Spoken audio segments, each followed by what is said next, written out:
आपका ब्रॉडकास्ट काफ़ी ज़्यादा लोगों को पसंद आ रहा है, क्या कुछ कहना चाहेंगी? कैसा लग रहा है एक्टिंग के बाद अब ब्रॉडकास्ट करने के लिए? यार मुझे तो बहुत अच्छा लग रहा है, बहुत मज़ा आ रहा है कि और बहुत यूनिक है पेट के साथ आना और उसकी पूरी या जर्नी लाइफ को शेयर करना। सो बहुत मेहनत लगी एग्जीक्यूट करने में, क्योंकि काफ़ी चीज़ें आपको ध्यान में रख के करनी पड़ती है, बिकॉज एक पेट इन्वॉल्व है, उसको प्रॉब्लम नहीं होनी चाहिए। तो मेन हीरो हमारे शो का वो पेट है, तो सर को ज़्यादा तकलीफ़ ना हो, सर आराम से शूट करेंगे, सर को स्ट्रेस ना हो, उनकी जो रिक्वायरमेंट है उसे पूरा करते हुए शूट करना है। सो यार इतना मज़ा आया ना, कोई सेट पे आपको इतना मज़ा नहीं आएगा जब आप पेट के साथ शूट कर रहे हो, when the pet is around you. इतना लाइवली एटमॉस्फियर था। अगर आप पहला एपिसोड देखोगे, we shot with Ritvik Dhanjani and his pet Murphy, they had so much fun. हमारी ऑडियंस जो है वो सारी पेट पेरेंट्स होती है, सो उनको भी इतना मज़ा आया। मुझे बहुत मज़ा आ रहा है to do what I love the most, क्योंकि पेट्स और कॉफ़ी, हमेशा हर बार मैं कहती हूँ पेट और कॉफ़ी, पेट और कॉफ़ी, ये दोनों चीज़ें मेरी फेवरेट है। उसी के आसपास I wanted to do something.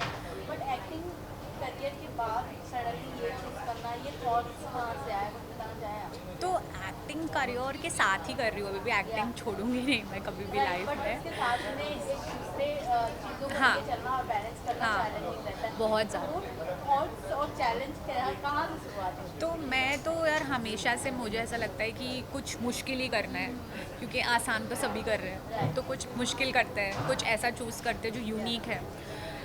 जो थॉट अभी, so when we were copy writing this whole concept, जब हम स्टोरी टाइटल रजिस्टर कर रहे थे, प्रोडक्शन हाउस रजिस्टर करना, फिर जब कॉन्सेप्ट रजिस्टर करना, एक डर था अंदर कि कहीं कभी किसी ने बनाया तो नहीं ऐसा शो, बिकॉज वो एक होता है ना, you can't copy a show.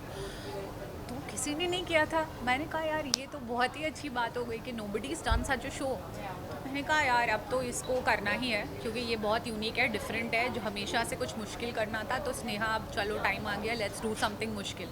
So of course मैंने थोड़ा सा होल्ड पे रख दी थी काफ़ी चीज़ें, क्योंकि बहुत टाइम लग रहा था इसमें। I created produced it also. So I was like कि यार बहुत मेहनत लगने वाली है, तो इसके साथ साथ डूइंग अ टीवी शो तो इम्पॉसिबल है, क्योंकि आपको 9-10 घंटे every day you have to give. तो मैंने कहा यार थोड़ी टाइम के लिए लेट्स जस्ट इसको डेवलप कर देते हैं, फिर एक बार ये खुद एक डेवलप होके अपने आप से ही, फिर then we shoot particular episodes, तो then I can come back and focus on acting again. तो ये थॉट उसी से आया कि आई लव पेट्स एंड मुझे चाहिए था, बिकॉज मेरे घर पे 2 है। मैं हमेशा सोचती थी कि यार इनके बारे में मुझे बताने के लिए इतनी स्टोरीज़ है, इतनी स्टोरीज़, मतलब मैं 6-10 घंटा आपसे बात कर सकती हूँ कि उठता है तो ये क्या करता है, मैं तैयार होकर जाती हूँ तो ये क्या करता है, इसके आने से क्या बदलाव आया मेरी लाइफ में। जैसे मैं उसको अपना बेटा मानती हूँ, लेकिन मुझे पता है ये मेरी मम्मी को अपनी मम्मी मानता है, क्योंकि उसके बिहेवियर से पता चलता है, right. So there is so much to talk. तो मैंने कहा यार why not create a platform only where people can come and talk about it, right. तो जिनके पास पेट्स नहीं भी है, अगर वो रखना चाह रहे हैं, तो ये शो देख के उनको पता चलता है, प्रिपेयर देम कि यार अगर पेट लाना है तो ये सारी चीज़ें होने वाली है, क्योंकि लाके you just can't abandon, it's like your own kid. आपकी वैक्सीनेशन, आपका उसका मंथली डीवर्मिंग हो गया, ये हो गया, there are lot of things you have to take care of, it's not less than a child. So lot of challenges. तो मेरे को भी to create and execute this whole thing has been a very big challenge, but a very happy challenge.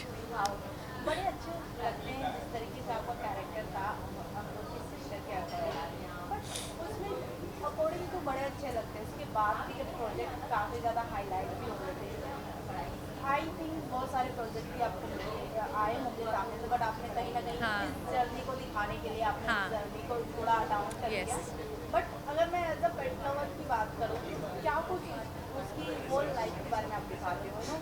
हाँ, in the show ना, तो हमारे, आपने सही कहा कि बहुत सारे अपॉर्चुनिटीज़ आई थी, बट मुझे ऐसा था कि यार इस चीज़ को थोड़ा ज़्यादा इम्पोर्टेंस अभी इस टाइम पे मुझे ऐसा लगा कि वो ज़्यादा इम्पोर्टेंट है मेरा शो, क्योंकि खुद का कुछ क्रिएट करना में ज़्यादा मज़ा है, राइट। टू कुछ बनाओ, उसको बड़ा करो, उसको सक्सेसफुल करो, उसमें जो मज़ा है वो किसी के अंडर काम कर कर सुनकर सिर्फ वो इतना तक ही सीमित है कि भाई हाँ बस ये करके घर जाके सो जाओ। बट अब मेरे को ये देखना है कि शो में मैं और क्या क्या ला सकती हूँ कि ये शो, और क्योंकि we made it to a very good number of subscribers in a very short time, touch wood, so that means people are interested.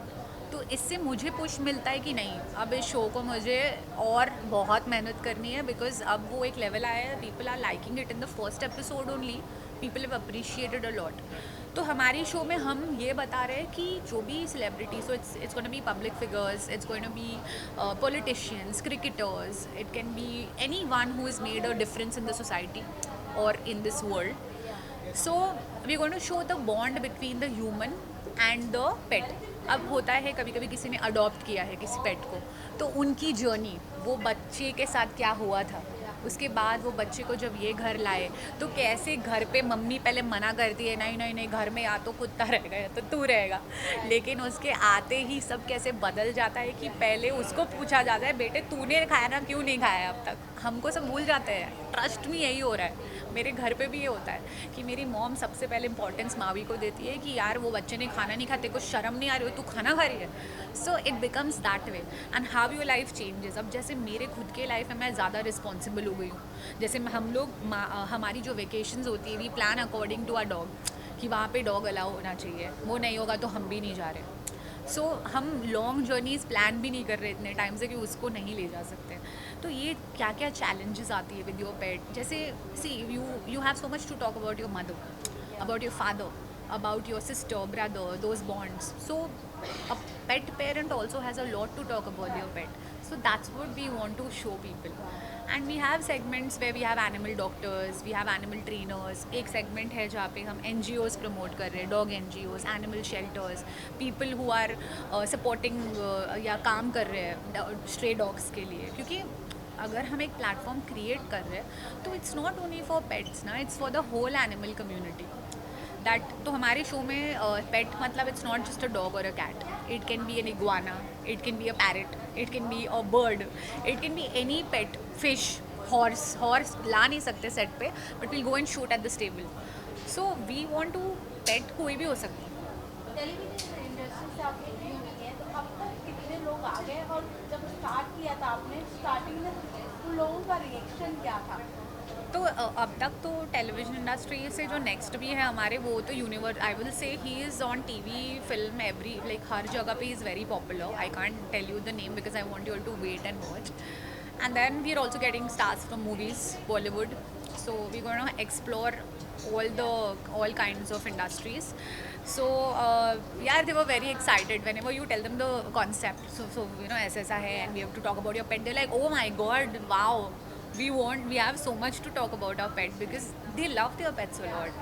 So and then when you tell them that हमारे show के through हम NGOs भी promote कर रहे हैं, we are trying to promote people who are supporting strays हमारे through, see directly नहीं लेकिन हमारे थ्रू भी अगर कहीं ना कहीं से स्ट्रेस को सपोर्ट मिल रहा है तो फिर I am all out. So we've accommodated that kind of segment also in our show. साथ ही साथ बात करें सोनी पे WWE को भी आपने होस्ट किया, इसके बारे में कुछ बताना चाहेंगे? So WWE वो एक बहुत ही कम्प्लीटली अलग चीज़ थी मेरे लिए, क्योंकि TV drama, hosting completely different, वो भी sports. When you host a television show, a reality show, it's different. But when you are hosting a sport like a WWE thing, you can't go wrong with the information. आप ऐसे किसी का भी नाम कुछ भी नहीं बोल सकते हो. You have to be very right, क्योंकि वरना जो हेडक्वार्टर्स है वहाँ से फ़ोन आ जाता है कि यार आपकी एंकर ने गलत नाम लिया है या गलत इन्फॉर्मेशन है, ऐसा नहीं हुआ था, because they are very right with whatever they are doing. तो hosting has been a different journey, और उसी होस्टिंग ने मुझे मेरे टॉक शो में भी हेल्प किया। सो वो पूरा एक जर्नी रहा है, TV, host and then my show. So it's been helpful. Next कौन आने वाला है टेलीविजन पे आपके? नेक्स्ट बस आपको थोड़े दिन में पता चल जाएगा। You will be very happy. Family के साथ भी कभी ऐसा मौका आएगा कि मॉम को सामने बैठा? हाँ, मेरा प्लान है क्योंकि मावी भी डिज़र्व करता है ना आना उस पर शो पे, उसके पास उसका तो इतना कुछ है बोलने के लिए। आई थिंक मॉम के साथ करूँगी एक एपिसोड। लास्टली क्या कुछ कहना चाहेंगे अपने ऑडियंस को? और रिसेंटली अपकमिंग कोई प्रोजेक्ट जो बहुत जल्द ऑडियंस के सामने आने वाला है? तो फ़िलहाल टीवी तो आई विल ऐसा कुछ is right now it's not there, but जैसे होगा आप लोगों को पता खुद ही चल जाएगा। और अपार्ट फ्रॉम दैट प्लीज़ आप लोग ये शो को देखिए, कंटिन्यू कीजिए देखना, please follow, subscribe, comment. It's called pet stories by the pet station. और बहुत मज़ा आएगा because it's not a show just for pet lovers. लेकिन अगर आपको पेट्स उतना कुछ शौक नहीं भी है, कि एंटरटेनमेंट पॉइंट ऑफ व्यू से भी आप देखो, तो you all will love it a lot. Thank you. Thanks.